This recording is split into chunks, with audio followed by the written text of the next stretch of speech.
கள்ளக்குறிச்சி மாவட்டம் சங்கராபுரம் அருகே 200 சவரன் நகை திருடப்பட்டிருக்கிறது. கூடுதல் விவரங்களை செய்தியாளர் மதியழகன் வழங்க கேட்கலாம். மதியழகன், வணக்கம். இந்த கொள்ளை சம்பவம் எப்படி நடந்துச்சுன்னு விவரிங்க மதியழகன்.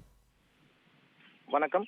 கள்ளக்குறிச்சி மாவட்டம் சங்கராபுரம் அடுத்த கடுவனூர் கிராமம். இந்த கிராமத்துல கேசரி வாசம் என்பவர் வெளிநாட்டுல வேலை செய்து வருகிறார். இவர் சின்ன மகள், அவருடைய மகளுக்காக மஞ்சள் நிறத்தை நடப்பதற்காக லாக்கர்ந்து வைத்திருந்த 200 பவுன் நகையை எடுத்து வீட்டில் வைத்துவிட்டு சென்னைக்கு சொந்த வேலைக்காக சென்றிருந்த போது வீட்டில் இருந்த அவங்களுடைய தாய் தகப்பனர் ரெண்டு பேருமே வீட்டில் இருந்து கொண்டிருக்கும் போது மர்ம நபர்கள் 4 பேர் அவருடைய தாய் தந்தையை பக்கத்து அறையில் அடைக்கப்பட்டு 200 பவுன் நகையை கொள்ளையடித்த சம்பவம் இப்பகுதியில் பெரும் பரபரப்பை ஏற்பட்டு வருகிறது.